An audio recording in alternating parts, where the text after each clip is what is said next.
Paschimbanga joint entrance বোর্ডের result বেরিয়েছে। এই রেজাল্টের র্যাঙ্ক কার্ডও বেরিয়েছে, কার কত র্যাঙ্ক হয়েছে সেটা তোমরা হয়তো এখন র্যাঙ্ক কার্ড ডাউনলোড করেছো। এবং তোমাদের কাউন্সেলিং শুরু হবে 28 তারিখ থেকে। এই কাউন্সেলিংয়ে কী কী ডকুমেন্টস দরকার পড়বে এবং কোন কলেজ পছন্দ করবে, কলেজে ভর্তি হতে কত টাকা লাগবে এবং কিভাবে ক্যাম্পাসিং হয় অর্থাৎ চাকরি হয়, WBJEEর মাধ্যমে ইঞ্জিনিয়ারিং, ফার্মাসি এবং আর্কিটেকচারে ভর্তি হয়, এইগুলা 4 বছর পড়ার পরে কলেজে কিভাবে ক্যাম্পাসিং হয়, কিভাবে চাকরি দিবে তোমাদের, অর্থাৎ কারো 20 লাখ 25 লাখ 30 লাখ প্যাকেজ দেয়, কারো 12 লাখ প্যাকেজ দেয়। তো সেই প্যাকেজে পাওয়ার জন্য কোন কলেজে পড়লে তোমরা এই প্যাকেজের বেতন পাবে এবং কোন ট্রেড নিয়ে পড়লে তোমাদের ভালো হবে, সেই বিষয়টা নিয়ে আমি আলোচনা করব। ছাত্রছাত্রীদেরকে বলবো অবশ্যই এই ভিডিওটা তোমাদের বাবা মা গার্জিয়ানদেরকে দেখাবে, খুব গুরুত্বপূর্ণ ভিডিও। যদি ভালো লাগে অবশ্যই চ্যানেলটি সাবস্ক্রাইব করবে, লাইক করবে এবং শেয়ার করবে তোমাদের বন্ধু বান্ধবীদেরকে। এই যে আজকে জানাবো তোমাদেরকে বিষয়গুলো, সেইগুলো তোমাদের বন্ধু বান্ধবীদেরকেও জানাবে। সবার আগে বলে রাখি, জয়েন্ট এন্ট্রান্সের কাউন্সেলিংয়ে সবথেকে গুরুত্বপূর্ণ বিষয় হলো ওবিসি। যারা ওবিসি নতুন কার্ড করেছো, আমি আগেই বলেছিলাম HDO অফিস থেকে ওবিসি নতুন কার্ড বানাতে হবে। আজ এই 8 তারিখ থেকে HDO অফিস থেকে নতুন ওবিসি কার্ড দিচ্ছে, পুরোনোটা দিলে হবে না। যারা 1 মাস আগেও ওবিসি কার্ড বানিয়েছো, 2 মাস আগেও ওবিসি কার্ড বানিয়েছো, তাদেরকেও নতুন করে ওবিসি কার্ড বানাতে হবে। HDO অফিস থেকে নতুন ওবিসি কার্ড দিচ্ছে। এই কাউন্সেলিংয়ের সময় অবশ্যই ওবিসি কার্ড সাবমিট করতে হবে, নতুন করে রেজিস্ট্রেশন করতে হবে, তারপর চয়েস ফিলিং করতে হবে। তো চয়েস ফিলিং করার আগে তোমাদেরকে কিছু বিষয় মাথায় রাখতে হবে। তোমাদেরকে কিন্তু রেজিস্ট্রেশনের সময় কারো যদি ভুল হয়ে থাকে, অর্থাৎ আগে যদি ফর্ম ফিল আপে ভুল হয়ে থাকে, তাহলে তোমরা সেটা কারেকশান করতে পারবে। কারেকশান করতে পারবে 1 নাম্বার। 2 নাম্বার, কাউন্সেলিংয়ে মাধ্যমিক এবং উচ্চ মাধ্যমিকের সমস্ত নাম্বার আবার বসাতে হবে। মাধ্যমিকে কে কত নাম্বার পেয়েছো, উচ্চ মাধ্যমিকে কে কত নাম্বার পেয়েছো। তোমাদের ডোমিসাইল সার্টিফিকেট বের করে নাও। ডোমিসাইল সার্টিফিকেট বের করতে অনেক সমস্যা হয়, অর্থাৎ ডোমিসাইল সার্টিফিকেট তোমাদেরকে অনলাইনে অ্যাপ্লাই করতে হবে, তারপর BDO অফিস থেকে সেটা ভেরিফাই করাতে হবে, তবেই ডোমিসাইল সার্টিফিকেট বের হবে।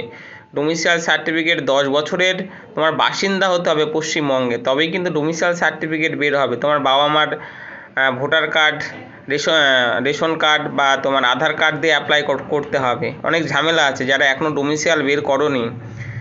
আর বিশেষ করে ওবিসি কার্ডতে তো ভীষণ ঝামেলা আছে, সেটা তো কাজ করতেই হবে। পাশাপাশি তোমাদেরকে কিন্তু চয়েস ফিলিং করতে গেলে ভালো কলেজ, অর্থাৎ Jadavpur university, Jalpaiguri university, Jadavpur engineering college, Jalpaiguri engineering college, Kalyani engineering college, অনেক ইঞ্জিনিয়ারিং কলেজ আছে। সেই কলেজগুলোতে তোমাদেরকে চয়েস ফিলিং করতে হবে। বর্তমান যুগে AI, চেষ্টা করবে AI নিয়ে, আর্টিফিশিয়াল ইন্টেলিজেন্স নিয়ে পড়াশোনা করার জন্য। অথবা তোমরা কম্পিউটার সায়েন্স ইঞ্জিনিয়ারিং অথবা কম্পিউটার সফটওয়্যার হার্ডওয়্যার ইঞ্জিনিয়ারিং নিয়ে পড়তে পারো। সিভিল মেকানিক্যাল ইলেকট্রিক্যাল আছে, কিন্তু বর্তমানে কিন্তু AI এর যুগ, চেষ্টা করবে AI নিয়ে পড়াশোনা করার। অথবা ফরেন্সিক রিপোর্টিং যেগুলো হয় সেগুলো নিয়ে পড়তে পারো, অথবা মাইক্রোবায়োলজি মাইক্রোটেকনোলজি নিয়ে পড়তে পারো, এগুলো খুব ভালো। সিভিল মেকানিক্যাল আছে, এটা নিয়ে পড়তে হবে। সবার আগে দেখতে হবে কোন কলেজে ক্যাম্পাসিং ভালো হয়। তুমি যে কলেজে ভর্তি হচ্ছ সেই কলেজ থেকে বিভিন্ন কোম্পানি আসবে, বিভিন্ন চাকরি দেওয়ার অফার দিবে। কোন কলেজে আগের বছর ক্যাম্পাসিং ভালো হয়েছে সেইটা আগে ফলো করবে। শুধু একটা কলেজে ভর্তি হয়ে গেলাম তাহলেই হবে না। যে কলেজে ক্যাম্পাসিং ভালো হয়, যে কলেজে পড়াশোনা ভালো হয়, সেই কলেজে ভর্তি হতে হবে। পড়াশোনার খরচ কত? সরকারিতে পড়াশোনার খরচ ফার্স্ট ইয়ারে 900 টাকা, সেকেন্ড ইয়ারে 900, থার্ড ইয়ারে 900, ফোর্থ ইয়ারে 900, তাহলে 4 নং 3600 টাকা মাত্র পড়ার খরচ। এবং স্কলারশিপ দিচ্ছে 48,000 টাকা এই বছর। যারা আমার এই চ্যানেলে দেখো তারা কিন্তু দেখতে পারো যে আমি তোমাদেরকে দিয়েছিলাম যে স্কলারশিপ SC ST OBCদের 48,000 টাকা পাওয়া যাচ্ছে। তো সেই জন্য টাকা পয়সা নিয়ে চিন্তা করতে হবে না। সরকারি কলেজে পড়ার খরচ, এই যে ভর্তির সময় তোমাদের 900 টাকা লাগবে। এবং যারা হোস্টেলে থাকবে, হোস্টেলে মাসে 50 টাকা, হোস্টেলে কত খরচ? মাসে 50 টাকা, খাওয়া খরচ এই 2000 টাকার মতো লাগে। তো মাসে 50 টাকা হোস্টেল খরচ থাকার জন্য, 1 মাস থাকবে, লাইট বিল ফ্যান বিল সব কিছু দিয়ে মাসে 50 টাকা, আর খাওয়া খরচ মাসে 2000 টাকা। তাই তোমরা বুঝতে পারলে পড়াশোনার খরচ কত। 2 নাম্বার, যে কলেজে পড়বে সেই কলেজে অবশ্যই যেন ক্যাম্পাসিং হয়, অর্থাৎ বিভিন্ন কোম্পানি আসবে তোমাদের চাকরির অফার করবে। যে কলেজে যত ভালো পড়াশোনা হয় সেই কলেজেই কিন্তু ভালো কোম্পানির লোকজন আসবে। এই না যে আমি একটা কলেজে ভর্তি হয়ে গেলাম সেখানে ক্যাম্পাসিং হচ্ছে না, সেটা পড়ে নিয়ে লাভ নেই। মনে রাখবা, যারা ভালো রেজাল্ট করেছে তারাই ভালো স্টুডেন্ট। আমার কথাটা যারা বুঝতে পারো, যারা এই ডাব্লিউবি জেইতে ভালো রেজাল্ট করেছে তারা ভালো কলেজে ভর্তি হবে, এবং যারা খারাপ রেজাল্ট করেছে তারা বেসরকারি কলেজে ভর্তি হবে। এক কথায়, যারা খারাপ রেজাল্ট করেছে তারা বেসরকারি কলেজে। এবার তুমি যদি একটা কোম্পানির মালিক হও, এক মুহূর্তের জন্য ভাবো তুমি একটা কোম্পানির মালিক, তোমার 10 জন বা 20 জন বা 50 জন ইঞ্জিনিয়ার লাগবে, তাহলে তুমি বেসরকারিতে যাবে না সরকারিতে যাবে? অবশ্যই সরকারিতে যাবে, কারণ সরকারিতে জয়েন্ট এন্ট্রান্স ইঞ্জিনিয়ারিংয়ে পরীক্ষা দিয়ে যারা ভালো র্যাঙ্ক করছে তারাই যাদবপুরের মতো ইঞ্জিনিয়ারিং কলেজ বা জলপাইগুড়ি ইঞ্জিনিয়ারিং কলেজে ভর্তি হয়েছে। তো তারাই সেই সব ভালো ভালো স্টুডেন্ট ভর্তি হয়েছে। কোম্পানি কিন্তু সেই ভালো কলেজেই যাবে, ওই বেসরকারি কলেজে যাবে না। বেসরকারি ওরা জানে এরা টাকা দিয়ে পড়াশোনা করছে, এরা ভালো পড়াশোনায় না, অর্থাৎ সেই সব কলেজে চাকরির অফার ভালো পাওয়া যাবে না। সেই জন্য ভালো কলেজে ভর্তি হতে হবে, ভালো ট্রেড নিয়ে ভর্তি হতে হবে। কাউন্সিলিংটা অবশ্যই, চয়েস ফিলিংটা খুব ভালো করে করতে হবে। যখন 28 তারিখে তোমাদের চয়েস ফিলিং হবে, আমি স্টেপ বাই স্টেপ তোমাদেরকে দেখাবো।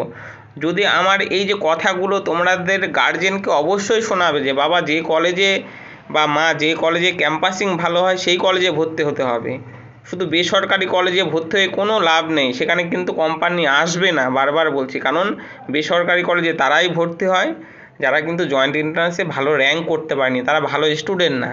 সেই জন্য ফার্স্ট তোমাদেরকে ফার্স্ট চয়েস থাকবে যে কলেজে ভালো ক্যাম্পাসিং হয় সেই কলেজে। তুমি কিন্তু জয়েন্ট এন্ট্রান্সে ভর্তিই হচ্ছ, ইঞ্জিনিয়ারিং বা ফার্মাসিতে ভর্তিই হচ্ছ চাকরি পাওয়ার জন্য। তুমি চান্স পেয়ে গেলে 4 বছর ট্রেনিং করলে, ট্রেনিং শেষে তুমি চাকরিতে জয়েন করবে, বিভিন্ন কোম্পানিতে, বড় বড় কোম্পানিতে দেশ বিদেশে যাবে। তো অবশ্যই ভালো কলেজ চুজ করতে হবে।